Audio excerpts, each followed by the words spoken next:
ruri kera ni kuri n'uyu munsi ni kuzahora iteka ryose. Uduhe kuguhanga amaso ubutayagukuraho, utwigishe kugutumbira wowe wenyine. Petero yakurebyeho agenda aho abantu batagenda, agenda hatigeze agenda muri experience ye y'ubuzima, ariko akuye amaso kuri wowe aratebera arengerwa n'umuraba. Igisha twebwe abahungu bawe n'abakobwa bawe kutagukuraho amaso, ngo abakurebyeho bose baviriwe n'umucyo, mu maso habo hashira ipfunwe, hashira ikimwaro. Kura amaso yacu kubitagira umumaro, kura amaso yacu kubishira, kura amaso yacu kubinyoma by'umwanzi. Duhe kukureba uzuye imbabazi no kugira neza, ntuhinduka, imbaraga zawe ntizigabanuka. Kwa ruri kera ni kuri na n'uyu munsi ni kuzahora iteka ryose. Witwa Uwiteka Nyiringabo niryo zina ryawe. Ntiwigeze utsindwa intambara n'imwe, nta hantu namwe twigeze dusoma kuva mu itangiriro kugeza mu byahishuwe wigeze utsindwa. Cyakora bagukuraguha amaso, abavaga mu isezerano, abaguteraga umugongo, gutsindwa kwabagaho ari kwinshi. Uri Imana y'imbabazi n'ubuntu, uri Imana itwitaho muri detaye, uri Imana yaremye umuntu imwitayeho, imushyiramo ibyiyumviro byo kuryoherwa, ushyira ku rurimi rwe kuryoherwa, ushyira mu mazuru ye guhumurirwa, ushyira ku mubiri we ibyiyumviro biriho. Uturema utyo kuko ari witaye ku byiza bya muntu. Uyu munsi rero ntabwo uhinduka. Igihe wazanaga umuntu wa mbere Adamu, wamuzanye wamuteguriye aho azaba, ushyira ibintu byiza byose binezeza amaso, biryoheye ubuzima, bituma umuntu amera neza, ubishyira muri Edeni kugira ngo nahagera agubwe neza, akuramye, musabane amanywa n'ijoro. Ntabwo urahinduka, ni kukiri. Imigambi yawe ku mwana w'umuntu ni myiza. Turinde gushukwa, turinde kwirwanaho mu nzira zitari zo zituyobya, nkuko Eva yashutswe akumva ngo ntasa nawe, akumva ngo ntafite ubwenge buhagije, nuko akabwirwa iby'indi nzira. Uko ni ku isi tumereye, irimo iratubwira iby'indi nzira, irimo iratubwira uburyo abantu birwanaho, irimo iratubwira uburyo twabikora, hanyuma twashukwa tugakurwa mu bwiza bwawe, tugatakaza ibyiza twari dufite byari byuzuye, byari bihagije. Reka ijambo ryawe ribe ryinshi, rigwire mu mitima yacu nyaguhora ku ngoma, kugira ngo ibinyoma by'umwanzi byamburwe imbaraga, byamburwe ubushobozi, twiharirwe nawe. Duhe kukwizera n'ibyo uvuga. Waratinyutse uravuga ngo ibintu byose ngo kubagukunda ngo bifatanyirize hamwe kutuzanira ibyiza. Waratinyutse ubishyira mu ijambo ryawe. Muri ibyo bintu byose harimo ibintu tutumva, harimo ibintu bidakwirwa mu bwenge bwacu, harimo ibintu twitegereza tugasanga ni bibi, umwanzi yabituzaniye ari bibi, ariko wowe ugira uko ubigenza, ugira uko ubivangavanga, ugira uko ubishyira mu ruganda rwo mu biganza byawe, ukatuvaniramo ibyiza. Igisha abera kwizera icyo uvuga nyaguhora ku ngoma. Waratubwiye ngo hari kurira kwararira umuntu ngo ariko mu gitondo impundu zikavuga. Waratubwiye nyaguhora ku ngoma ngo ibizago n'amakuba by'umukiranutsi ni byinshi, ariko ngo Uwiteka amukiza muri byose. Twigishe gutegereza ibikurikiraho, kubagukunda, kubagutegereza, kubaguhanga amaso. Twigishe gutegereza inzira zawe. Warongera uratubwira ngo gutekereza kwawe, inzira zawe ngo zitandukanye n'izacu. Ni koko mwa zitandukanye n'izacu. Tujya twumva twakurangira inzira, twakurangira aho waca n'uburyo wabigenza n'igihe wabikoreramo, tugashoberwa iby'inzira zawe. Ariko wari ubizi ko gutekereza kwacu ari kugufi. Udukangurira kwizera gukora kwawe, ngo inzira zawe zitandukanye n'izacu. Wo nkuko ijuru risumba isi, ko niko inzira zawe gutekereza kwawe bitandukanye n'ibyacu. Reka ijambo ryawe rigwirire muri twe, uduhe inzara n'inyota yaryo, kugira ngo gutekereza kwacu guhindurwe, maze natwe dutunge gutekereza kwa Kristo, kuko ni umugabane wacu. Maze ibyo uvuga tubyakire, mikorere yawe tuyisingire, twizere inzira zawe, twizere timing yawe, twizere uburyo ukoreramo ibintu, maze twakire ikiruhuko. Waravuze ngo bakwigiraho ngo bararuhuka mu mitima yabo. Twemere kuba abagaragu bawe, tukwigireho, kuko uri umugwaneza, ngo n'umutwaro wawe ukaba utaremerewe. Niba dufite ibituremereye, si wo mutwaro wawe, umutwaro wawe warivuge ngo nturemereye. Dushoboze kukwigiraho, dushoboze kugukurikira, tugere ikirenge mu cyawe. Dushoboze gushyira ubwenge bwacu budushuka, byiyumviro byacu n'ibinyoma by'umubi twategeye amatwi, dushoboze kubishyira ku ruhande, twemere kukwigiraho, tuguhanga amaso. Inzira zawe ziraboneye, ziratunganye, uburyo bwawe burizewe. Mwami, ndagushimira ko waduhamagariye gusenga, ukadushoboza, ukaduha amahirwe n'ubuntu. izina ryawe turihaye icyubahiro, si kubw'imbaraga zacu no gushobora, ariko waraturembuje uduha kubikunda no kubishaka, ndetse mwami uradushoboza turemera, nubihererwa icyubahiro. Uha umugisha abahungu bawe n'abakobwa barimo bagushaka, barimo gusenga, barimo kwiriza, barimo gutumbira, twese uduha umugisha wawe. Usubize gusenga kuri mu mitima yacu, nta kabuza uzaturengereza aho twasabye naho twagejeje, kuko ibyo dutunze, ibyo duhagazemo uyu munsi, si uko byose twabisabye, n'ubuntu bwawe budutunze. Ibintu waduhereye ubuntu ntibigira akagero, ntambara waturwaniriye ntizigira akagero, buriganya bwa sekibi waburijemo ku bwacu ntibugira akagero, bimwe waburijemo tutanabizi nyaguhora ku ngoma tutabanje kubimenya, kuko twari guhahamuka, byaturushaga gutera ubwoba, byari biteye ubwoba, byasumbaga ibyo tuzi n'ibyo twamenya, ubiburizamo bitatugezeho kubw'imbabazi n'ubuntu. Ibindi bidukiza utarinze kubidusobanurira, kandi nibyo wadusobanuriye byatwongeye ishimwe. Twabonye kurinda kwawe, twabonye imbaraga zawe, twabonye kugira neza kwawe. Urusha amaboko ibiturwanya, wowe uri muri twebwe urakomeye cyane kuruta uri mu isi. Kugaruriye icyubahiro, ngwino unyigishanye n'ubwoko bwawe. Urakoze kumpa umugisha w'amagara mazima, urakoze mwami w'abami kundinda, urakoze mwami gushyira amagambo yawe mu mutima wanjye, n'ukuri ndabigushimiye. Jya undinda kubimenyera nk'umutima ukomeza kugutumbira Yesu. Reka rero ngewe n'ubwoko bwawe turire ku meza yawe, twunguke, duhembuke, tugwize imbaraga, maze dukomeze urugendo turabatsinzi no kurushaho. Ni mu izina rya Yesu dusenze, amen. Haleluya. Mwiriwe neza, muri amahoro, Yesu ashimwe. Urakoze gusenga, Imana ibiguhere umugisha. Turi ku munsi wacu wa kabiri w'amasengesho ngaruka kwezi kubw'ubuntu bw'Imana, kugeza igihe umwuka wera azatubwirira ibindi. Haleluya. Dusenga twiriza, dushaka amaso y'Imana. Imana ishimwe niba wabishoboye ukagira akanya ko kwiherera, ko gusenga se wasengeye uri mu kazi, uko wabishoboje, kuko ariko kose Imana nibishimirwe. Duhore duharanira kwigira imbere. Imana ishimwe. Tuzakomeza no ku munsi w'ejo. Ejo tuzakora niba ture mu gitondo saa 11 uko bisanzwe, isaha imwe, no mu mugoroba saa 12 n'igice. Hanyuma mu mugoroba tuzasangira igaburo ryera, uzaritegura aho uzaburi, hanyuma dusangirire hamwe, dukomeze gusenga.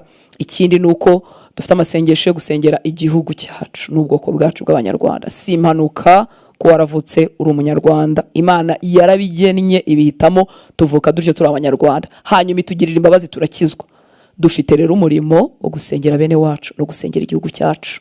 Ndakwinginze ngo dufatanye gusenga. Turabizi twese ukwezi kwa kane ukuntu kumera, cyangwa ukuntu kwabaye mu myaka 32 ishize, n'uburyo imbaraga z'umubizi bazifuza kutwiharira ngo twicwe n'agahinda, twicwe n'amacakubiri, twicwe n'inzangano, dutwikirwe, tumere nabi. Tuzafatanya gusenga. Ndakwinginze uzareka dufatanye gusenga, twiyiriza ubusa. Nukuri kwiriza ubusa tukarya nimugoroba ni ibintu byoroshye, nubwo nyine umubiri uturwanya, ariko mu by'ukuri twibwije ukuri mu bwenge ni ibintu byoroshye. Gufungura nimugoroba koko udusaha 10 tungahe twonyine, Imana iduha ubuntu n'imbaraga. Mureke twingingira igihugu cyacu kugira ngo abacu bakizwe, kugira ngo ibyaha bihunge, imihanda yacu n'amazu yacu ave mu ibyaha, agahinda gahunge, Abanyarwanda bakizwe, tugarukira Imana bakundwa.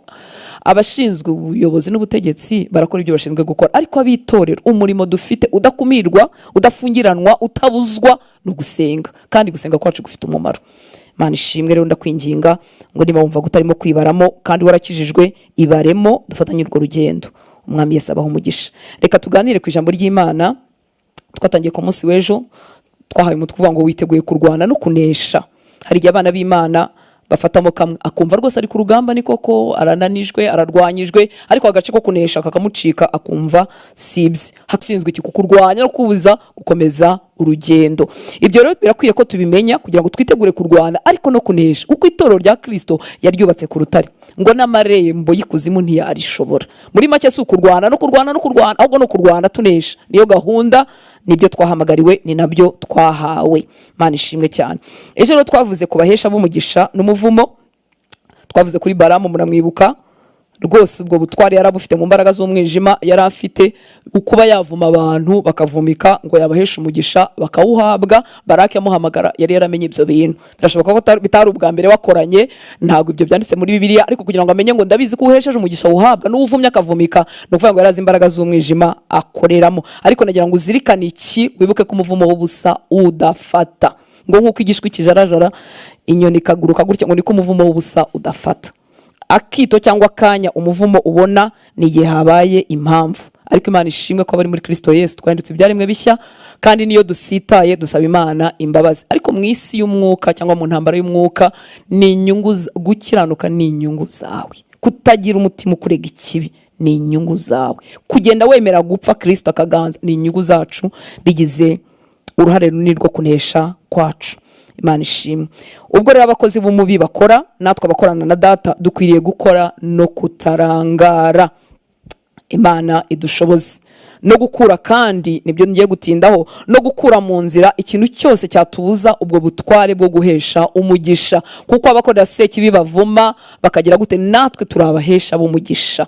Dukwiriye rero gukora rwose mu gihe Imana ikidutije ubuzima, tugaharanira kutarangara, ariko kandi tugakura ikintu cyose cyabuza ubwo butware, cyabubangamira, cyatuma budakora, tukagikura mu nzira yacu. Mwibuke ko bakundwa, turakanwa k'Imana. Muri wowe Imana icishamo ubwiru bwayo, imbaraga zayo, ubushobozi bwayo, muri wowe bikagucamo. Imana yabibwiye Yeremiya muri Yeremiya 15:19. Yeremiya 15:19 iramubwira ngo nicyo gituma Uwiteka avuga ati, nugaruka nzakugarura kugira ngo uhagarare imbere yanjye, kandi bishimwa nubivana mu bigawa uzaba nk'akanwa kanjye. Muri make ibishimwa n'ibigawa nibikomeza kuvangwa, izo mbaraga zo guhinduka akanwa k'Imana zizagabanuka. Imana igiye kuduha gusoma ijambo ry'Imana turitindemo, ricengere muri twebwe twumva icyo rivuga. Ngo nicyo gituma Uwiteka avuga ati, nugaruka nzakugarura kugira ngo uhagarare imbere yanjye, kandi bishimwa nubivana mu bigawa uzaba nk'akanwa kanjye. Bazakugarukira ariko ntuzabagarukire. Kakano baza kugarukira abarokore baragakunda. Ariko reka twitindire kuri aka, kandi bishimwa nubivana mu bigawa uzaba nk'akanwa kanjye. Ibishimwa n'ibigawa nibikomeza kuvangika muri njyewe, nzahinduka akanwa kawe utanze kagarukira aho ngaho, kadashinga katarema. Uruhare rwacu rero mu bikorwa mu isi, ibikorwa bibera ku isi, ni ingenzi mu buryo butagereranywa. Uruhare rwacu, ejo twavugaga ko mu isi bifatika, isi fizike, tunajya tubisubiremo, ibintu bihakorekera bikomoka mu isi y'umwuka. Ubwami bw'umucyo n'ubwami bw'umwijima nuko bigenda. Uruhare rwacu rero nk'abana b'Imana, nk'abakijijwe mu bikorwa mu isi, ni ingenzi mu buryo butangaje. Dushyirisha izina ry'Uwiteka ku bantu, hanyuma abantu bagahabwa umugisha. Niko Imana yari yabwiye Mose ngo abwire Aroni kugira ngo ubwoko bwa Isirayeli buhabwe umugisha, ngo ajye abashyirishaho izina ry'Uwiteka muri aya magambo. Abantu benshi barayazi, Kubara 6:22, Kubara 6:22 kugeza kuri 27. Igitabo cyo Kubara 6:22 kugeza kuri 27. Mwuka wera guhe kumva igitwikirizo cy'umwanzi gituma umuntu atumva ijambo ry'Imana, cyamburwa imbaraga mu bitekerezo byawe. Kubara 6:22 ngo Uwiteka abwira Mose ati, bwira Aroni n'abana be utuku aba ariko mujya muhesha Abisiraheli umugisha. Ese Imana yari inaniwe kubaha umugisha bataninze kubivuga? Ntabwo byari biyinaniye, ariko Imana igira amahame agakurikizwa agakora. Ngo bwira Aroni n'abana be uti, uko aba ariko mujya muhesha Abisiraheli umugisha muti, Uwiteka aguhe umugisha akurinde, Uwiteka akumurikishize mu maso he akugirire neza, Uwiteka kurebe neza aguhe amahoro. Ku murongo 27, nguko aba ariko bashyirisha izina ryanjye ku Bisiraheli, nanjye nzabaha umugisha. Bakundwa, iyo turimo gusenga tuba dushyirisha izina ry'Uwiteka, izina rya Yesu ku byo dusengera, kuho dusengera, ku bantu dusengera. Ibyo bintu birakora. Imana ishimwe cyane. Muri Bibiliya ijambo ry'Imana uno murongo wa 27, Nguhoraho arongera ati, abatambyi nibakoresha izina ryanjye batyo, muri make nibabikora nk'uko Imana yabivuze, ngo nzaha Abisiraheli umugisha. Uhoraho arongera ati, abatambyi nibakoresha izina ryanjye batyo, nzaha Abisiraheli umugisha. Biratangaje ko no mu bwambi bw'umwijima bagira amabwiriza n'amahame n'iminsi n'amasaha bakoreraho ibintu bikagira imbaraga, babyica bikamburwa imbaraga. Twebwe turi mu gihe cy'ubuntu, Imana yacu ni inyembabazi n'ubuntu yori tubabarira, ariko mu isi y'umwuka iyo bikozwe nk'uko bigomba gukorwa birakora. Imana ishimwe cyane. Kumvira Imana kwacu nuko ingenzi bakundwa. Uko avuze ngo hano muri ijambo ry'Imana bisone ngo nibakoresha izina ryanjye batyo, muri make nibabikurikiza nk'uko Imana yabivuze, nzaha Abisiraheli umugisha. Imana ishimwe cyane. Twebwe rero abari muri Kristo Yesu dutegekera he? Imbaraga zacu zirihe? Imbaraga zacu ziratangaje, muri make zibonekera mu ntege nke zacu, ariko nuko dutegekera he? Imbaraga zacu ziri bitandukanye n'uko isi ibigenza. Ab'isi batarakizwa bategekera mu kuganza, mu gukomera, mu kwiyamamaza, mu kwerekana ubushobozi bwabo n'imbaraga zabo, ariko twebwe biranyuranye. Dutegekera bwa mbere mu kwimika Imana muri twe, kugira ngo Imana yime muri njyewe nsabwa gupfa. Ibyo bitandukanye n'uko isi bigenza. Mu isi nsabwa kubaho no kugaragaza ubushobozi bwanjye n'ibyo mbashije byose, no kubyamamaza no kubishyigikira, rwose nibyo. Iyo tuvuze ngo ni ugupfa, ntabwo Imana inyambura ubushobozi yampaye. Nimba nzi kuvuga, nimba nzi kwigisha, nimba uzi kurera abana, nimba uzi gucuruza, si ibyo Imana irimo ivuga, ariko mu mutima wawe inaringe self irapfa kugira ngo Kristo yime muri wowe. Aho ni imbaraga z'abera ziri. Uko ndushaho gupfa, muri make uko rushaho kumanuka, niko Kristo yima muri we, hanyuma imbaraga z'Imana zigakorera muri we. Kubera iki Imana itugenza gutyo? Nuko ibyanjye ntawe byakiza, ntibyakanga Satani, ariko uko ibyanjye bivaho, ibya Kristo bikanyuzura, niko mbasha gutegeka muri iyi si. Imana ishimwe cyane. Dutegekera he? Imbaraga zacu ziri ahambere ni mu kwimika Imana muri twe. Turavugana nk'abantu bakijijwe. Ni koko Yesu waramwizeye, watura ko ari umwami n'umukiza w'ubugingo bwawe, ariko twese turabizi ko agakiza atari umunsi twatuye gusa. Agakiza karakomeza, ni urugendo, ni urugendo rwo kwezwa, ni urugendo rwo gupfa kuri nge, Kristo agenda yima muri njyewe. Kwimika Imana muri nge, ntegekera he? Ahambere ni ukwimika Imana muri nge. Iyo Yesu ansaba gupfa kuri nge, si ikindi ni ukugira ngo anyuzure, kuko we nanyuzura ubutware bwe buzakorera hondi. Imana ishimwe cyane. Gukomeza kwiyuzura ni igihombo, ni igihombo, ni igihombo. Gupfa kuri twe ntabwo ari ibintu byoroshye. Iteka dupfira mu bintu bitubabaje. Iyo nsuzuguye ndababara, ariko hababara iki? Hababara burya ubwibone bwanjye, hababara burya icyo ndicyo. Kuko muri make kunsuzugura, nkubise urushyi wenda ngo urambabaza ku mubiri, nta kindi kintu ntwaye, ariko usuzuguye nje, aga pride kanjye gakozweho, agashema kanjye gakozweho, nuvuga ngo ndababara.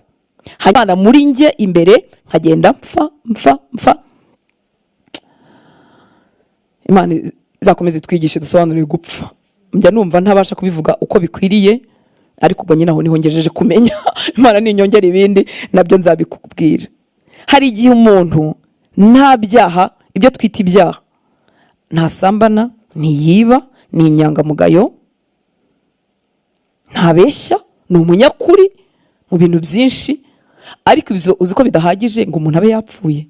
Uzi ko umuntu ashobora kwiyuzura ari mukuri, ahagara mukuri anabivuga ati ngewe rero ndi umunyakuri, ibintu bivuga nk'uko biri, ariko wacunguza ugasanga ariyuzuye pepe. Data duhe gupfa no kuzurwa na Kristo. Hanyuma handi dutegekera uretse kwimika Imana muri twe, ni kuri twe. Iyo Data dusaba kumwegera, iyo Kristo dusaba kuba mu bihe byo gusenga, ni ukugira ngo imbaraga z'umwuka nakiriye, kuko igihe wakizwaga wakira umwuka wera muri wowe, ariko kuri twe kugira ngo bisesuke, bigaragara inyuma, bibe ku buzima bwacu, iby'imbaraga bikoreke, adusaba kumwegera. Ubu turimo turishyira Imana mu gusenga, mu kwiriza, mu kwiga ijambo ry'Imana, tuba turimo kwishyira Imana, tuba turimo kwegera Imana, kugira ngo bwa bushobozi buri imbere muri nge noneho bube kuri twe, bube kuri nge inyuma. Iyo rero Data ansaba kumwegera, suko yabuze abamuramya, suko afite irungu, ahubwo ansaba kumwegera kugira ngo imbaraga z'umwuka nakiriye zikore, nzigenderemo, nzikoreremo. Muri make bimbere nk'ibimenetse inyuma.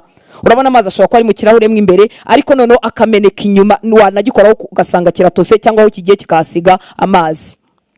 Kurekurwa kw'imbaraga z'Imana muri twe bingana n'ikigero cyo kumwiyegurira. Kurekurwa kw'imbaraga z'Imana zigakora bingana n'ikigero twiyeguriraho Imana. Rya jambo riba mu Efeso 3:20, reka ndisubiremo. Efeso 3:20 riravuga ngo nuko ibasha gukora, cyangwa ibasha, bisoma mu buryo butandukanye ko nta masaku badushyiriyeho, nuko ibasha gukora ibiruta cyane ibyo dusaba. Iyo Mana turimo tuvuga, iyi Mana turimo twambaza, iyi Mana turimo dusenga, iyi Mana ibasha gukora ibiruta cyane ibyo dusaba. Irabibasha, ubushobozi bwayo ntibugabanuka, ngo ndetse n'ibyo twibwira byose ibasha kubikora bisumbye ibyo dusaba, bisumbye ibyo twibwira. Ariko umva hari ikikureba, ngo nk'uko imbaraga zayo ziri zidukoreramo. Muri make imbaraga z'Imana ntizigabanuka, ibasha gukora ibiruta ibyo dusaba, ibiruta ibyo dutekereza, ariko nijya kubikora irabikora ku gipimo cy'imbaraga zayo zikorera muri wowe, zikorera imbere muri wowe. Muri bibiri ijambo ry'Imana ravuga ngo nuko rero Imana ibasha gukora ibirenze kure ibyo twasaba ndetse n'ibyo twakwibwira byose, ibigirishije ububasha bwayo bukorera muri twe. Reka dutange urugero rworoshye. Nuvuga ngo iyo mbaye umuyoboro muto hasohoka imbaraga nke. Kwiyegura Imana kwangiye kubaye guke hasohoka imbaraga nke. Imbaraga z'Imana ntizananiwe kudukorera, ntizananiwe gusubiza ibyo dusaba n'ibyo dutekereza, ngo ariko ngo ibigirisha ububasha bwayo bukorera muri twe, ngo nk'uko imbaraga zayo ziri zidukoreramo. Iyo rero tuvuze ngo dutegekera kwimika Kristo muri twe imbere, ariko no kuri twe ni ukuvuga ngo za mbaraga twakiriye zirasesuka zigakora inyuma. Imana ishimwe cyane. Niba rejo niba arahandi nabivuze sinyibyibuka rwa rugero rwa Yesu ajya gusenga muri Luka igice cya 4, ngo ajyanwa n'umwuka mu butayu ajya gusenga. Ku mubatizo yujujwe umwuka wera, yarabatijwe umwuka wera amotse ku mubatizo w'amazi. Agarutse avuye mu masengesho biratubwira ngo aza mu mbaraga z'umwuka wera. Muri make ibihe byo gusenga no kwiyegurira Imana si ibihe bipfuye ubusa. Nongera ngo Imana nta rungu ifite, ariko ni twebwe tubyungukiramo. Uko twiyegurira Imana niko za mbaraga twakiyemo imbere zisesuka zigakora n'inyuma, tukabasha gutegeka amagambo yacu, ubutware twahawe bukabasha gukora. Imana ishimwe cyane. Haleluya. Wifuze kuba umuyoboro ukinguye, urakingurwa n'iki? Nuko ugenda upfa Kristo akaganza muri wowe. Nuko tugenda dusaba iby'Imana, twiga iby'Imana dusoma, bigahinduka umugabane wacu, tukaba abantu baca bugufi bamera nk'abana batoya bemera kwigishwa, bagotomera amagambo y'Imana yose nk'uko yakabaye, bahinduka abantu bakosoreka. Ntabwo umwuka wera ubuyaje kugira ngo dukize gusambana no kwiba no kubeshya ngo bibe birarangiye, yaje no kudutera umutima nk'uwa Kristo, umutima nk'uwa Kristo. Hari umuntu nta muntu aba yanga, ariko agatima gafunze, kadakunda, katishimira ibyiza by'abandi kubera icyaha no kubera ibikomere bitandukanye. Buriya Satani yakomeretse abantu mu butoya abazi icyo akoze, abagira ngo ako gatima kazabe gafunganye. Imana iduha umutima nk'uwa Kristo. Haleluya. Uruhare rwacu rero mu bintu byose bibera hano ku isi, nagira ngo ubizirikane mukundwa ko uruhare rwawe ari ingenzi. Ni ingenzi. Iyo umuntu yamenye ko ari ingenzi bimuha imbaraga n'umwete wo gusenga, yitoza gusengera buri kintu cyose, amenya ko abifiteho ijambo, kandi agira umwete wo gukura ibisika mu nzira byatuma gusenga kwe kutagira umumaro, kudakora. Imana ishimwe cyane. Dutegekera rero aho hantu mu kwimika Imana muri twe imbere. Kuva munsi twakijijwe, Kristo yinjiye muri twe, ariko yatangiye urugendo rwo kwica kamere yanjye ngo Yesu yuzure muri ngewe. Kuri twe nibyo byitwa gusesurwa umwuka w'Imana. Muri make ngatangira kugendera muri za mbaraga nasezeranyijwe nahawe, hanyuma tugategekera naho turi. Aho turi tuhafite ijambo, aho turi dufite icyo tuhakora. Imana ishimwe cyane. Reka turebe gatoya uru rugero rw'umukozi w'Imana Mose na Yosuwa mu Kuva 17 murongo wa 9 kugeza kuri 13. Cyama ijambo ry'Imana rikatubana rizima muri twe, ntitwumva ari inkuru zishaje za kera. Ibi bintu nk'ubu kabisoma kumva ni inkuru zishaje. Imana iduha ubuntu. Kuva 17:9 kugeza kuri 13. Ngo Mose abwira Yosuwa ati, udutoranyiriza ingabo mugende murwanye abamaleki. Ejo nzahagarara mu mpinga y'umusozi nitwaje inkoni y'Imana. Abamaleki, Mose na Aroni na Huri barazamuka bagera mu mpinga y'uwo musozi. Mose yamanika amaboko, Abisiraheli bakanesha. Yayamanura, abamaleki bakanesha. Mose, nongere mbishimangire, sinjije, arabizi ko urugamba bagomba kururwana n'abasirikare n'ibikoresho. Ni nawe ubwiye Yosuwa ngo toranya ingabo mumanuke mujye kurwana n'abamaleki. Ariko Mose, Mana yanjye, Imana iduhe ubu bwenge ni balance. Mose anamenye nanone ko agomba kumanika amaboko kugira ngo Abisiraheli baneshe. Imana ishimwe cyane. Ngo Mose yamanika amaboko, Abisiraheli bakanesha, yayamanura, abamaleki bakanesha. Gusenga kwawe gufite umumaro, no kudasenga kwawe guteje ibihombo. Kudasenga kwacu kwaduteje ibihombo. Mose yamanika amaboko, Abisiraheli bakanesha, yayamanura, abamaleki bakanesha. Maze amaboko ya Mose araruha, bajyana ibuye bararimutega, aryicaraho. Aroni na Huri baramira amaboko ye, umwe iruhande rumwe n'undi rundi. Amaboko ye arakomera ageza ku izuba rirenga. Yosuwa atsindira abamaleki n'abantu babo inkota. Yosuwa atsindisha abamaleki n'abantu babo inkota. Wavuga ngo urugamba mu by'ukuri rwagurwanywe nande? Yosuwa yari ku rugamba, ariko kunesha kwavaga mu maboko ya Mose. Kuneshwa nako kwavaga mu maboko ya Mose. Imana iduhe kuba maso. Iyo usenga mukundwa, ufite ibintu urimo wubaka, ufite n'ibindi urimo gusenya. Ntubyihorere ngo nuko wasenze ngo ibintu byaratinze. Ibyo n'ubupfapfa. Mu minsi yo gusenga Imana idukize ubupfapfa. Tukwiye gusenga, tugakomeza tugasenga. Reka tuzareka gusenga ubundi ariko tugiye mu ijuru. Ubirekera aho ngaho habaye iki? Wagisengeye ngo ubungu Imana yarabyumvise. Uwo ni umuriganya ushaka ko udakomeza kumurwanya. Iyo usenga rero uba wubaka ibintu kandi ubusenya ibindi. Niyo mpamvu ibintu ibihumbi byiteraniriza hamwe kutubuza gusenga, ibintu bitabarika bikomanga hirya no hino kugira ngo tudasenga. Iyaba ntacyo bimaze, iyaba ntacyo bisenya mu bwami bw'umwijima, iyaba bitatwavansa mu gucika Satani no kugiza imbaraga, nago byarwanywa ku kigero kingana gutya. Uzareba uburyo urwanywa iyo ugambiriye gusenga. Uzareba ibitundu duhita twizana hirya no hino duhinguka. Hari n'igihe abantu bagira n'intege nkeya mu mubiri cyangwa bakumva baranarwaye, none akajya agira ngo yarwaye kuko gahunda yo kwiriza agahita yivaho, kandi ari ibimubuza gusenga.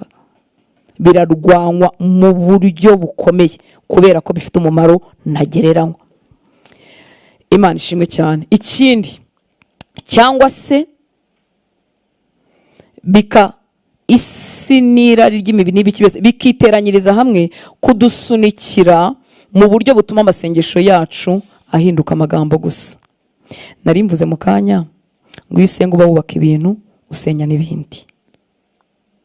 Hanyuma ibintu bitabarika byiteranyiriza hamwe kutubuza gusenga. Tukagira impamvu rimwe na rimwe tukumva ziranumvikana, ariko umutima wawe nuhamagarirwa gusenga, mukunzi inshuti y'Imana, ukumva bikujemo atari nk'izi gahunda tuba duhuriyeho n'izi duhuriyeho kandi tugomba kuzibamo. Imana idushoboze dushyigikire, ariko ukumva umutima wawe ukangukiye nko kuvuga ngo kuwa mbere ndumva nzakora amasengesho, ugahita ubona impamvu zisa nk'izumvikana. Erega Satani nawe ni umunyabwenge, ntabwo yaguteza ibintu bitumvikana. Arabizi ko umuntu wa gahunda utajagaraye, akuzana ibintu byumvikana. Ariko ibyo bintu byumvikana kubw'imbabazi n'ubuntu bw'Imana tujye tubirenga, kuko icyari kimpamagariye gusenga gifite impamvu. Hari icyo umwami Imana ashaka gukora, kuburizamo se, kurwanya se, kwambura ubukana se, kundinda se, kuma kuba maso se, n'ibintu bitandukanye. Ariko ibintu byiteranyije hamwe kubuza gusenga ntukabyumvire, kubw'ubuntu n'imbabazi z'Imana. Data duhe kuba maso. Iyo bitabaye ibyo, isi n'imikorere yayo igahuza n'ibyo turarikira bitandukanye, n'ibiturwanya bitandukanye muri kamere yacu, bidusunikira noneho mu buryo butuma yego dusenga, ariko dusenga amasengesho atagira umumaro, ahinduka amagambo gusa. Bumwe muri ubwo buryo reka mbuvuge. Yakobo 3:10-11. Bimwe mu bituma amagambo yacu ahinduka amagambo gusa ni imikoreshereze y'akanwa kacu. Iyo tumaze gukanguka mu mwuka wacu, turenga urwego rwo kwivugira. Iyo uzi ko akanwa kawe karema, gahisha umugisha cyangwa kakavuma, dusohoka mu bintu byo kwivugira. Nivugiraga turenga kwivugira. Imana idushoboze kandi tugezeyo. Yakobo 3:10-11. Yakobo 3:10-11. Ngo mu kanwa kamwe havamo gushima no kuvuma. Bene data, ibyo ntibikwiriye kumera bityo. Mbese ye amazi meza ntakereta yabasha kuva mu isoko imwe? Bimwe mu bintu byambura ubutware gusenga kwacu ni imikoreshereze ya notre bouche. Ni imikoreshereze y'umunwa wacu. Kubera iki? Twese turabizi neza ko amazi meza, igitonyanga kimwe cy'amazi yanduye bituma amazi yose ahinduka yanduye. Imana iduhe kuba careful. Imana idukangure twebwe bikoresho byayo, twebwe kanwa kayo mwisi. Igukize kwivugira, igukize gupfa kwivugira, ibigukize ibinkize. Mu kanwa kamwe havamo gushima no kuvuma. Ishimwe rihinduka ubusa ko ryavanzwemo no kuva. Bene data, ibyo ntibikwiriye kumera bityo. Mbese ye amazi meza ntakereta yabasha kuva mu isoko imwe?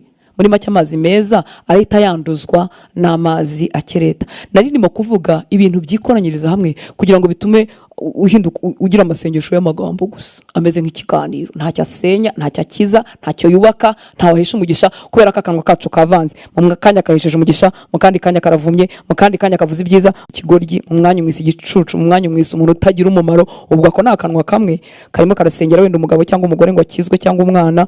Ako kanwa karimo kamuvugaho umugisha, kamuvugaho gukira, ni nako kamuvumye. Imana idukize, Imana idukize. Reka nkomeze. Ahandi hantu h'ingenzi ho kwitabwaho ngira ngo kuruta n'ahandi naho twita mu mutima. Mu by'ukuri mu mutima no mu gutekereza Bibiliya irabihuza ikenda kubigira kimwe. Kandi koko mu mutima tuba tuvuga si uyu mutima w'inyama upompinga amaraso. Mana ishimwe. Imigani 23.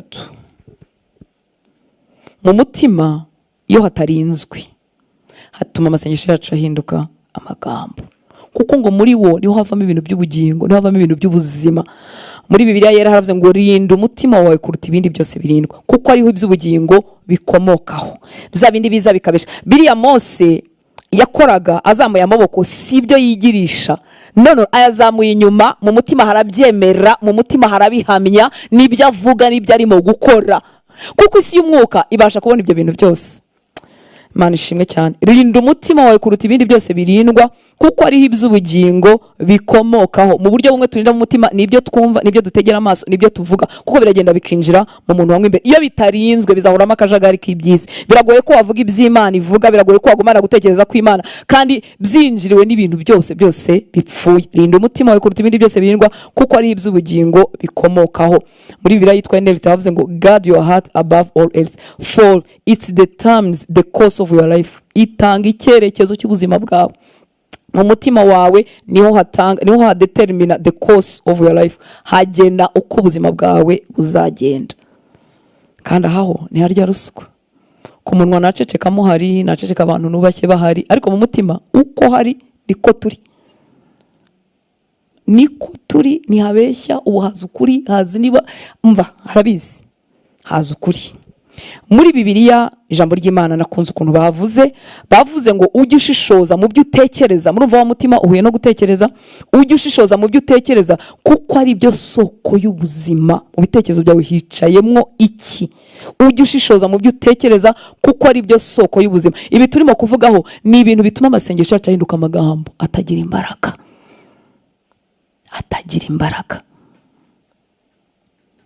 Ujye ushishoza mu byo utekereza, kuko ari byo soko y'ubuzima. Amagambo wayafunga mu gihe runaka, ariko ntiwabasha gufunga ibikurimo mu bitekerezo ngo bye kuba mu bitekerezo byawe. Ntabwo muri make nta kintu nafungirana kandi kiri mu bitekerezo byanjye ngo kiye kibamo pe. Mu kanwa nafunga, ariko mu bitekerezo ntabwo nafunga.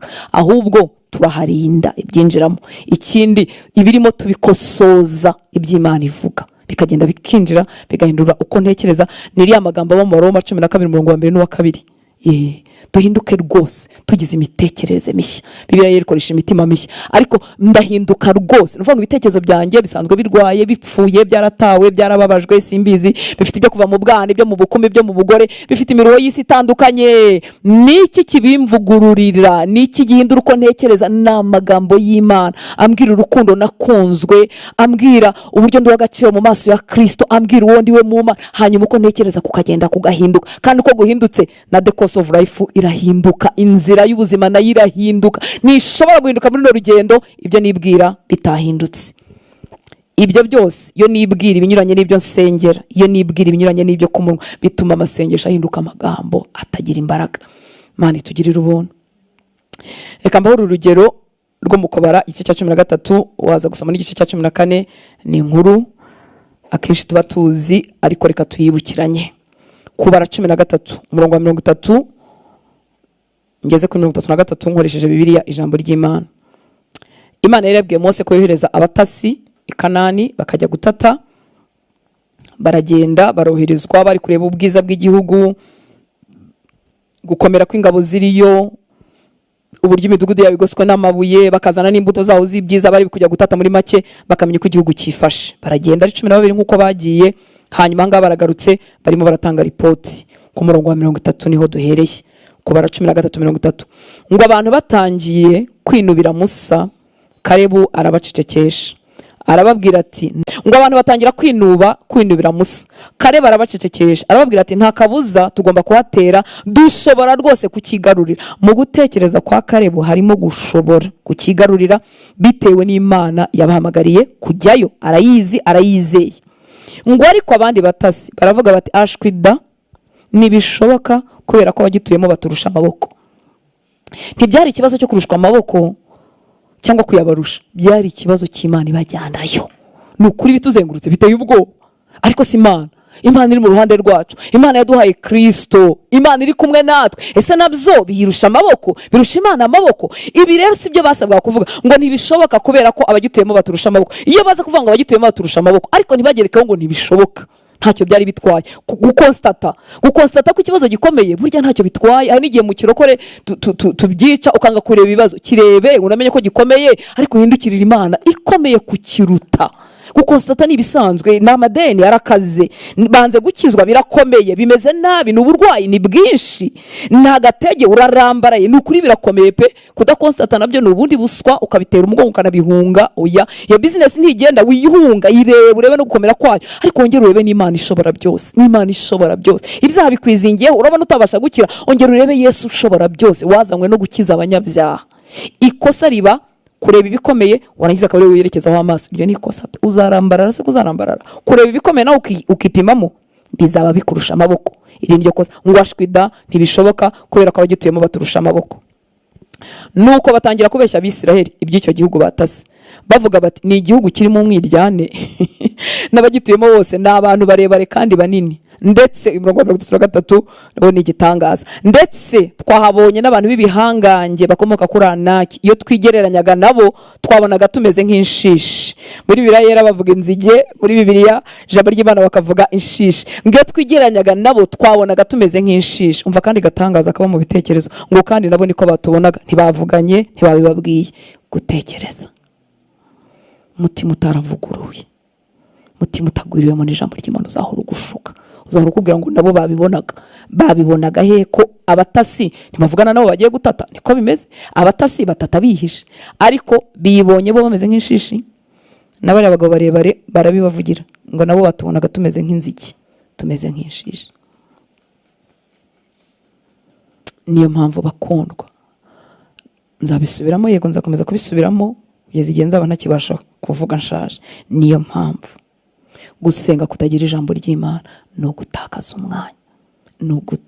umwanya, uzasenga y'imiruho, senga ay'amaganya, kuko Imana bayimenyera aho yivugiye. Nta handi hantu yigeze yivugira, ni mu ijambo ryayo. Niho bamenyera ubushobozi bwayo, bakamenyera imbaraga zayo, bakahamenyera ibyo dufite, ibyo twemerewe n'ibyo duhabwa, babimenyera mu ijambo ry'Imana.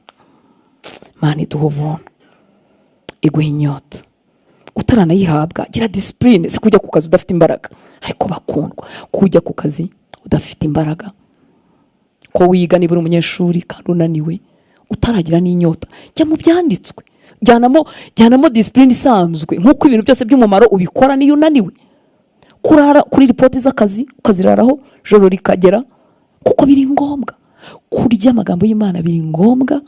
Nugira inyota uzaryoherwa nabyo, ariko utaragira inyota banzu yajyemo na Mwuka Wera azareba iyo nyota ufite, ubwo bushake wagize aza kuvomerera gwe kubyumva no kubimenya. Nkaho wundi uzahora igihe cyose udafite ijambo ry'Imana, uzahorana amasengesho y'imiruho atagira icyo akiza, taguha amahoro y'umutima. Mana itugirira ubuntu. Ndetse twahabonye n'abantu b'ibihangange bakomoka kuri Anaki, iyo twigereranyaga nabo twabonaga tumeze nk'inshishi, nabo niko batubonaga. Muribuka aho turimo kuvuga mu mutima, mu bitekerezo. Umwanzi akora ku buryo mu mutima hadahinduka, ukumva ibintu by'ijambo ry'Imana si ngombwa, hari ukundi wabigenza, kujya wumva hari utundi tuyira wakwicira ukumva si ryo rikenewe.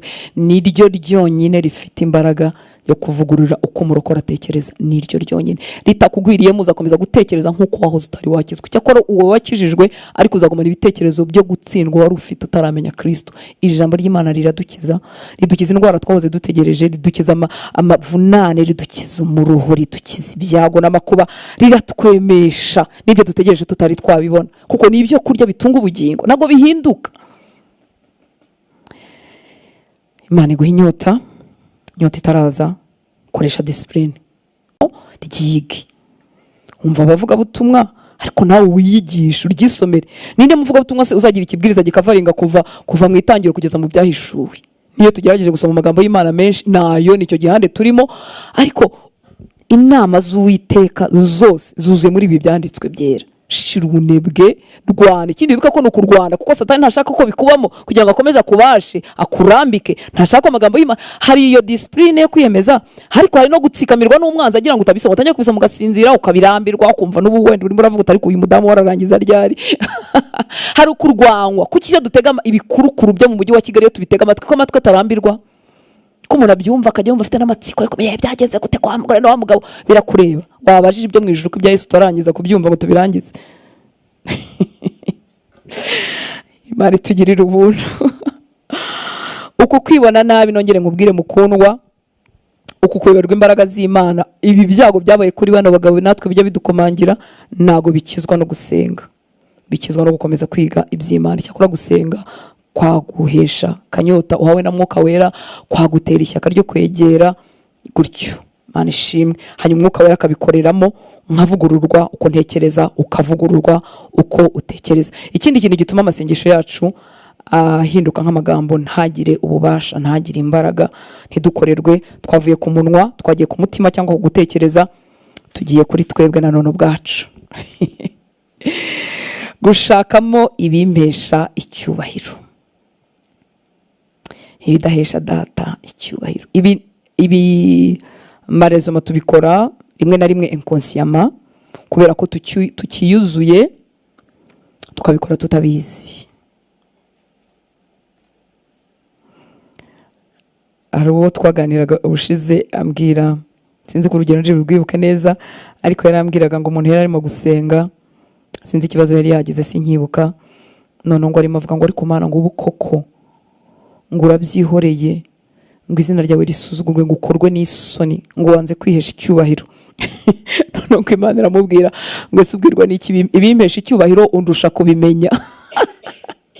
Murabona turimo dusengera nk'ibintu tubishaka, mu byo kuri tuba twumva gukemuka kwabyo kuko ni kwiza kuzatuma abantu bashima Imana, ariko twumva twebwe ari byo bihesha Imana icyubahiro. Hanyuma ngo Imana iramusubiza ngo isi ibimpesha icyubahiro undusha kubimenya. Buri ibintu bihesha Imana icyubahiro biratangaje. Muri Yosefu kujya muri gereza byari birimo icyubahiro cy'Imana, kubeshyerwa na Mukapotifari byarimo gupfa kwa Yosefu no guhesha Imana icyubahiro. Muri make ni inzira sometimes zitandukana n'izacu, ariko Imana n'ukuri ntabwo tuyirusha kumenya ibihesha icyubahiro.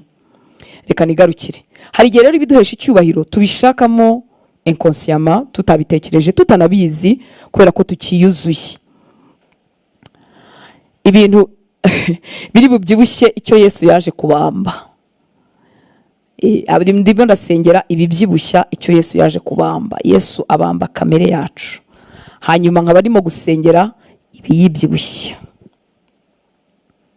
kuko dukwiriye ibyiza pe, ariko hari ahantu Yesu ashobora gufata akabanza akahafata kugira ngo kamere yanjye ipfe, kugira ngo umuhamagaro icyo ishakaho gikore, kugira ngo n'izindi mpamvu tutazi. Twagiye tuvuga ko hari n'izindi mpamvu tuba tutanazi. Twirinde gusobanura byose, kuko byose ntabwo twabimenya. Imana ishimwe. Yakobo 4 umurongo wa 1 kugeza ku wa 4 nkoresheje ibiri ijambo ry'Imana. Yakobo 4, urwandiko rwa Yakobo igice cya 4 umurongo wa 1 ngeze kuri 4. Ngo mbese izo ntambara n'amahane biri muri mwe bikomoka he? Aho ntibikomoka ku byo murarikira birwanira mu mibiri yanyu. Mwifuza ikintu mwakibura mukica, wenda twe nitwica da, ariko agakurikiyeho karatureba turi benshi. Mwifuza ikintu mwakibura mukica, ariko harimo n'abica. Muhirimbanira ikintu mutashobora kukigeraho, mugatongana mukarwana. Uzishaka ikintu, waba ugishaka umugabo wawe cyangwa umugore wawe cyangwa ko mukorana cyangwa muhirimbanira ikintu mutashobora kukigeraho mugatongana.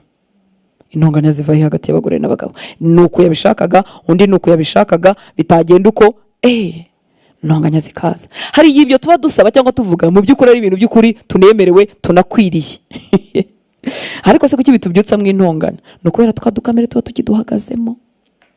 Muhirimbanira ikintu mutashobora kukigeraho, mugatongana, mukarwana, ntacyo muhabwa kuko mudasaba Imana.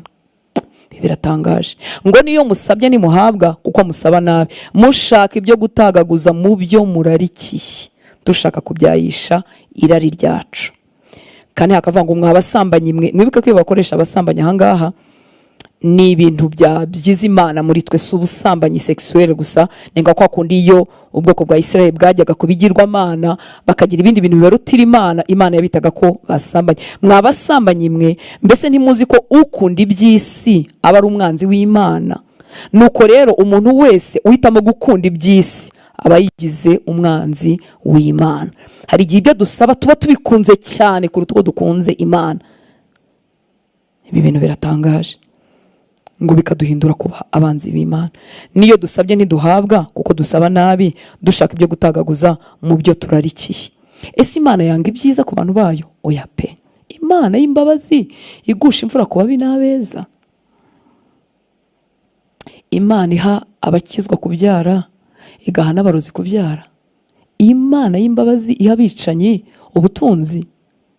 Iyi Mana y'imbabazi yakwanga ko dutunga tukagirirwa neza? Ntabwo yabyanga. Ese Imana ifite ikibazo iyo wikoreye ibintu neza iwawe mu nzu yawe cyangwa iki? Nta kibazo ifite, ariko Imana ireba mu mutima. Ese Imana yakwishimira ko abashyitsi bansura nkabura icyo mbakiriza? Oya pe, habe na gato. N'umuntu ubuntu ntiyabyishimira. Imana yishimiye ko nakira abashyitsi ku kigero cyanjye, kuko abantu ntibareshya. Hari abami n'abakomeye, hari abo hagati, hari aboroheje. Imana yishimira ko umuntu yakira abantu be ku kigero cyose, ariko Imana ireba mu mutima. Iyo ndimo nakira abantu n'umutima wo kwakira abantu, niyo ndimo nakira abantu no kubemeza, ibyo bintu biratandukanye mu maso y'Imana. Hanyuma Imana ishaka kumva, Imana yaremye uturabyo ikaduha za rouge na za vert na za jaune, yellow na black, ikabinezererwa. Inezerwa ko abana bayo bamera neza, ariko izikurira mu mutima wa Hortense, izikurira mu mutima wawe. Wambariye kwambara ngo uberwe ugubwe neza? Erega buri Imana niyo yifuza ko tugubwa neza. Wambariye kwambara ngo uberwe ugubwe neza? Wambariye kwemeza? Icyama Mwuka Wera akarondora imitima yacu tukamwemerera, cyane cyane ko nta wundi muntu urimo kuhareba, tukibwiza ukuri. Ese imodoka waguze yari yo kugira ngo enjoyinge ubuzima? Kuko turabyemerewe bakundwa, turabyemerewe. Kuko hari igihe ikintu kitanguriye yego yapfushije ubusa se ubupima umufuka we? Ntabwo yapfushije ubusa. Nta nubwo ari ubwibone buba mu bakomeye, bukaba mu boroheje, bukaba mu bafite amafaranga n'abatayafite. Hari umuntu ufite budget imwemera kugura ikanzu ya miliyoni, hari undi muntu ufite budget imwemera kugura ikanzu y'ibihumbi 2. Nta kintu ibyo bitwaye Imana shwi. Kandi wowe wiyambariye ya miliyoni akaba afite n'umutima wo gufasha abandi, ariko amafaranga yarabimwemerera. Hari undi uri buguri ibihumbi 10 we akaba yipashije muremure ko amafaranga ye ntabimwemerera, aciye ku mwana ushonje ntamugaburiye 10 kuri we yaciye ibintu, kandi wa miliyoni ntabiki. Ibibazo byose biraha, nibiri mu mifuka, biraha mu mitima yacu. Ibyo dusaba dushaka kubyayisha irari ryacu, ngo mushaka ibyo gutagaguza mu byo murarikiye. Hari akantu kadukunda kuducika mu mvugo yacu kavuga ngo bazaducisha mu ijisho, bazaducisha mu ijisho. Ngo ubuse ngo bazavuga iki? Imana nayo iyo mufitanye urugendo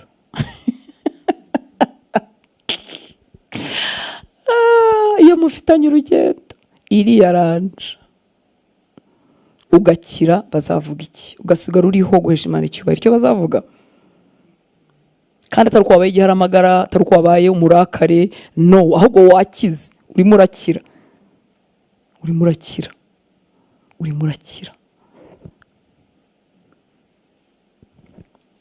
Bazavuga iki? Ubu koko ko nkozwe n'isoni, Mana bazi ko ngusenga. Bazi ko usenga nyine, ariko bazi ko none se niba Imana igomba kuba kwigishiriza no kwihanganiza byigishiriza kurindi. Bazi ko usenga ugakomeza ugakizwa, igihe cyo kwihangana cyaza nabwo ukihangana, igihe cyo guhabwa icyubahiro cyaza nabwo ukagisogongera. Dusabe Umwuka Wera arondora imitima yacu, kuko mu bintu bituma narondogoye we, henze ko turi busenga, ubwo nyine tuzasenga ejo. mu bintu bituma amasengesho yacu atagira ubutwari nibyo turarikira, nibyo dushaka mu icyubahiro cyacu. Mose amanitse amaboko ntago kwari kugira ngo bavuge ngo ariko Mose ngo ngo yakoze ibintu, uyu munsi ngo abamareki twabakubise ngo kubera amaboko ya Mose. Ashobora kumarika amaboko abamareki tukabanesha, ariko Imana irareba mu mutima wa Rutansi. Nyuma yuko anesheje abamareki n'amasengesho ye no kumarika amaboko ye, mu mutima we hasigaye mwiki, kaza kukimvura, kaza kukinkiza. Uzi uko inkiza? Inyirisha gutsindwa urugamba rukurikiyeho kugira ngo nige ko ari Uwiteka bitari njye. Urwo ni urugendo abana b'Imana babamo. Suka umutima wawe imbere y'Imana, wibwira ngo ibintu byose nshaka mu icyubahiro cyanjye, ntashaka icyubahiro cyawe ubinkize. Ibi nabyo bitera ibyaha byinshi n'amakosa menshi n'amanyanga menshi. Umuntu ashaka icyubahiro cye. Ibi pressure dufite muri ubu buzima bwa Kigali, tumeze nk'abantu twese baziranye. Ibi pressure dufite by'amadeni n'amamodoka n'amazu ni ibi pressure byabazavuga iki, duhora twikompara, duhora twigereranya, abantu ntibagerera ku bintu rimwe, abantu ntibaherwa umugisha rimwe, si mu nzira zimwe, buri muntu agira igihe cye. Ariko Imana idukize kwiyuzura.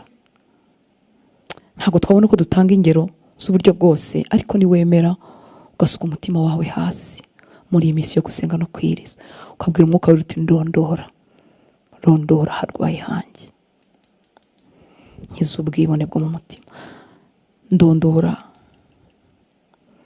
aho nsabishwa no kubyayisha irari ryanjye. Kandi ibyo dusabishwa no kubyayisha irari ryacu si uko atari ibintu twemerewe, haba harimo n'ibyiza kuri twe. Ariko iyo tukiyuzuye, ushobora guhitamo ko umwana wawe niba abaye n'ikirara ariko ntakibe mu ibanga, hakibe n'ihanda ararimbuka. Ariko abantu niba bimenye urumva upfuye, abantu nabo bafite ibyabo. Ariko wumve ikigero, noneho twebwe ubwoko bw'Abanyarwanda turi gitangaza, dukeneye ubuntu bw'Imana, dukeneye ubuntu bw'Imana. Turasenga Imana yadukoresha twahabwa tukabyiyitirira. Ubu dushobora gusenga twingingira igihugu, dusaba ngo Imana idukirize igihugu, Imana ikagenda iturengera, itwongerera abakizwa, idutabara, abantu basenga, abantu. Ariko nkajya kubifata nkavuga ni njyewe Rutansi, ni njye umuntu wasenze. Imana itugirire imbabazi. Ndinginga Mwuka Wera ngo ndondora hanjye harwaye, nawe umwemerera rondora hawe harwaye, umwemerera umuhe karibu, abikora neza. Yakuzana ibintu utigeze utekereza ko wari urwaye, yakumurikira n'itoroshi ye n'umucyo we mu mwijima ahantu utaruzi. Niki kintera kuba niba naje kuri moto nyihagarika kure kugira ngo mutambona nyivaho? Burya ni igiki? Niki kintera niba naje n'imodoka mbi nyihagarika kure ngo ntimuyibone? Ni igiki kintera? Ni igiki kiba ari igiki kiri muri iki? Ni igiki kigutera kumva uhangayikishijwe cyane nuko bazabimenya? Muri make ntubabajwe n'umubabaro bigutera, ubabajwe nuko bazabimenya. Mana, wowe wadusanze ukaduha Kristo, ngwino dukirize imitima, dukirize imitima, dukirize imitima. Byo nabyo ntago ari byo, si ibyo. Ariko winarwana ibintu bigutere kwandavura, bigutere kwanduranya, bigutere kubeshya, bigutere kwirwanaho, bigutere kwikundiriza, bigutere. Data, dukirize imitima, niwe wamenya ingano y'uburwayi bwawo. Ibi nari ndimo kuvuga ngo no gusengera ibimesha icyubahiro nibi byibushye icyo Yesu yaje kubamba. Abagalatiya 5, darangije. Abagalatiya 5:24 kugeza kuri 26. Oya nako ntago ndangije, sigaje ikindi cyanditswe kimwe. Abagalatiya 5:24 kugeza kuri 26. Muri Bibiliya ijambo ry'Imana avuga ngo Abakristo Yesu babambye kamere yabo ku musaraba hamwe n'ingeso mbi zayo n'irari ryayo. Bari mu murimo wo kubamba. Abakristo Yesu babambye kamere yabo ku musaraba hamwe n'ingeso mbi zayo n'irari ryayo. Igira irarikira gukomera, irarikira kuvugwa neza, irararikira. Ariko Abakristo Yesu bafite umurimo wo kubibamba ku musaraba. Urugendo rwo kubamba ku musaraba ni urwacu twese twese twese, ni urwacu twese, ni urwacu twese. Umuntu ashobora kumenya ibyanditswe byiza, akamenya ubuntu bw'Imana, akamenya kubusobanura, ariko wamureba hamwe n'ibyanditswe byiza afite ugasanga ntiyigeze abamba. Nyamara azi ibintu byinshi byiza. Ariko niba ari umwuka uduha ubugingo, nitureke atuyobore. 25 ko bavuga 26, ntitukaba birasi, ahubwo twirinde kurakaranya no kugirana ishyari. Abakristo Yesu babambye kamere yabo ku musaraba hamwe n'ingeso mbi zayo n'irari ryayo. Nabonye abantu babasha gusenga amasaha menshi ariko batigeze babamba. Ugasanga umuntu abasha gusenga amasaha menshi, ararira, arakubita hirya, aravuga mu ndimi, aramanuka, arazamuka, arakubitamo ibyanditswe, ariko wasanga kubamba, ugasanga shukushwe. Iyo ngingo ntiyigeze ikorwaho. Bakundwa, si ikibazo cy'amagambo menshi, si ikibazo cyo kuba intwari zo kwiyiriza, si ikibazo cyo gufata ibyanditswe mu mutwe, nubwo ibyo bintu byose ndimo kuvuga bikenewe, ariko ni ikibazo cyo guharanira guhesha Imana icyubahiro. Atari twe, ntabari twe Mwami, ntabari twe. Izina ryawe rihabwa icyubahiro, ntabari twe, hacu haburi, izina ryawe rihabwa icyubahiro. Reka dusenge bakundwa. Ikindi cyanditswe tuzagikomereza hejuru, kiri muri Matayo 16, havuga uburyo twahawe ubutwari. Yesu arimo kubaza abigishwa, babaza ngo bagira ngo ninde, hanze bavuga ko ari inde, hanyuma Petero avuga ko ari Kristo, mwana w'Imana ihoraho. Ntabwo cyari ikibazo cy'amatsiko, ko ari kugira ngo bamuhishurirwe, bahishurirwe Kristo, kuko ibi byose bikurikiraho byubatse ku guhishurirwa Kristo twagize. Uko tumuhishurirwa niko hiyubakika ibintu bizima, uko tumuyoberwa niko hiyubakika ibitagira umumaro, ibidushobora, ibitwambura imbaraga. Yarakomeje hepfo aravuga ngo ndakubwira ngo uri Petero, kandi nzubaka itorero ryanjye kuri urwo rutare, kandi amarembo y'ikuzimu ntazarishobora. Bakundwa, twagenewe imbaraga. Ngo nzaguha imfunguzo z'ubwami bwo mu ijuru, kandi icyo uzahambira mu isi kizaba gihambiriwe mu ijuru, n'icyo uzahambura mu isi kizaba gihambuwe mu ijuru. Data aratwizeye, aca muri wowe kugira ngo a blessing isi, ahabawe umugisha. Aca muri wowe kugira ngo habawe umugisha, aho igihugu cyawe umugisha. Aca muri wowe abawe bakarindwa. Aca muri wowe umugisha w'Imana ukagera mu byawe, ukagera aho utuye. Uri igikoresho cy'umumaro mu bwami bw'Imana. Reka twiyamure ibintu byose byatuma amasengesho yacu ahinduka amagambo. Twibuke ko dufite umukoro, niba bakorera Sekibi bavuma. Data, mu izina rya Yesu, ducishije imitima yacu bugufi, ngo turondore kandi udukize. Erega ntago twiyizi, ariko Umwuka Wera w'Imana wowe urondora imitima, wowe ugera mu nguni z'ubuzima bwacu, dukiza ahacu harwaye, dukiza aho twiyuzuye, duha inyota y'ibyawe kugira ngo tuguranirwe uko dutekereza. Bamwe twuzuye ubwoba, abandi twuzuye gutsindwa, abandi twibona tumeze nk'inzige, n'ibiturwanya tukabona biraturusha imbaraga. Twuzuza amagambo yawe kugira ngo tukumenye, tumenye iby'imbaraga ukora, tumenye ubutware waduhaye, tumenye ubushobozi wabikiwe mu itorero, maze duhaguruke dukorane nawe. Dukize ibyaha, dukize ibikomere by'umutima byaduteye kugundira ibyo duhawe. Twarakomeretse, twambuwe byinshi, twateshejwe agaciro, twambuwe ijambo kuva mu butoya, bituma ikintu cyose duhaye tukigundira. Tugundiriye abana bacu, tugundiriye ubutunzi bwacu, tugundiriye amazina duhaye, tugundiriye icyubahiro, tugundiriye akareputasiyo, tugundiriye udufaranga, tugundiriye akazi. Turajya tuzabigundira Uwiteka Mana Nyiringabo, maze bitwuzuza impagarara. Duhe gupfa kuri self, duhe kubamba kamere yacu kugira ngo twuzurwe nawe. Dutegekesha ko twuzuwe nawe, byanjye ntacyo byakiza. Magupfa kuri Hortense, magupfa kubyararikira, magupfa nuzurwe nawe, mu mutima wagutse nk'uwawe, mu mutima ukunda nk'uko ukunda, mu mutima udashaka ibyawe,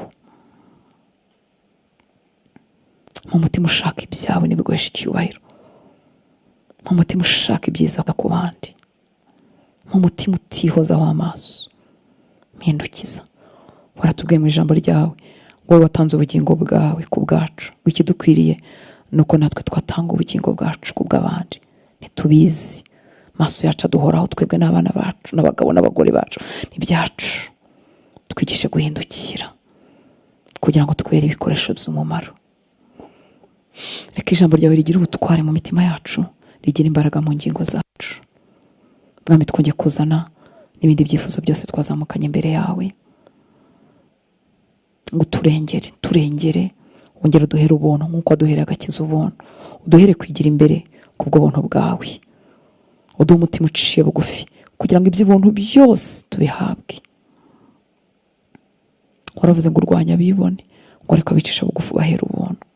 Mwami, ntabwo tuzi ubwibone buturimo, tubumenya gusa ari uko bukozweho, tubumenya gusa ari uko buhungabanyijwe, tubumenya gusa ari uko abantu bataduhaye ijambo, tukabumenya gusa ari uko tudatoranijwe mu bandi, tukabumenya gusa ari uko tubaye nk'abashyizwe ku nibwo tubumenya. Mwami, turakwingize ngo udukize tutaracaho hose, udukize ku bw'imbabazi zawe, udukize ahacu harwaye, twuzuza amahoro yawe, twuzuza imbaraga zawe, udushyire hejuru y'ibiturwanya, udushyire hejuru aho twari turambaraye Mwami kubera gushaka ibyacu, uduhe kugutumbira maze tuneshe. Abagaragu bawe karibu na Yesu baravuze ngo niba utwishimira ngo kiriya gihugu uzakiduha nta kabuza.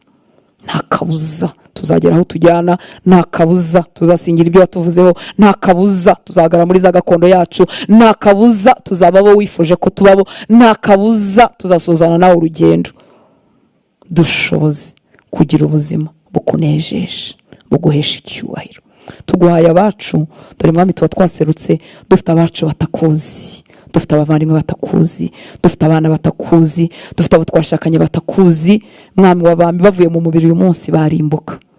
Ibyo bitwibutsa, dusabye ubuntu kuri bo. Turasenze ngo ubwenge bwabo butwikururwe, bibatwikiriye bimenagurike mu izina rya Yesu. Umucyo wawe warasire abo basore bakizwa, abakobwa bakizwe, abagore n'abagabo tubavuzeho agakiza, abo babyeyi bakuze batarakumenya tubavuzeho agakiza. Kandi abahagaze mu mayira abiri Mwami w'abami turabafite, abacu inshuti zacu bahagaze mu mayira abiri, barasenga bakaraguza, barasenga bagatunga inzaratsi, ayi Mwami barasenga bagakora ibyaha bakabituramo bakirwanaho, ntibafite imbaraga. Kwingize kubw'imbabazi zawe ngo umucyo wawe bamurikire, maze nabo barunguruka ibyo babikiwe mu ijuru, baguhanga amaso ubutayagukuraho, bakurwe mu kazu yaze, bagirirwe imbabazi n'ubuntu wagiye ugirira abera batandukanye. Turabaguhaye. Bamwe bashyira ku munzani bagasanga ibyo bagomba guhomba ni byinshi, bakananirwa gukomeza, ariko Mwuka Wera twaraguhawe ngo twegure, twaraguhawe ngo duhe imbaraga, twaraguhawe ngo tubashe gukomeza urugendo. Turakwiyeguriye. Duhe ubuntu n'imbaraga zo gusenga no gukomeza kwiriza, duhe ubuntu n'imbaraga byo gukura amaso n'amatwi kubirangaza, duhe ubuntu n'imbaraga zo gukomeza kugutumbira. Urakoze. Umugisha wawe niwe ku bahungu bawe n'abakobwa bawe, amagara mazima nahinduka umugabane wabo, gutsinda no kunesha ibyari bibanesheje nibihinduka umugabane wabo. Abari bafite agahinda n'abari bashoboye nyagora ku ngoma ubakize, abarwayi n'abapfushije ababo turakwingiza Uwiteka Mana Nyiringabo ngo batwaze iyo mibabaro, ntitume bagukura w'amaso kubw'icyubahiro cy'izina ryawe. Abarwayi tubavuzeho gukira, abakomerewe tubavuzeho amahoro yawe n'imbaraga zawe. Urakoze. Uburiganya bwa Satani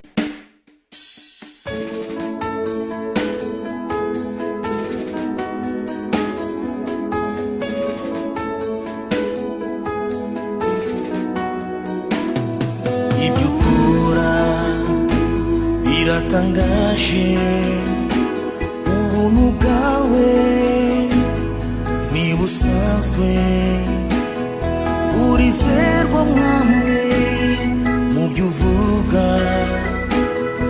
Ibyo ukora biratangaje, ubuntu bwawe ntibusanzwe, urizerwa Mwami mu byo uvuga.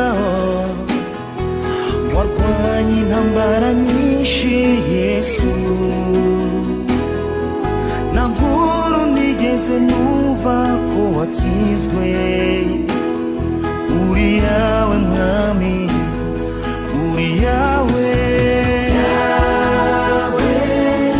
Ugira neza, ibyo ukora birahambaye, ntari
urizerwa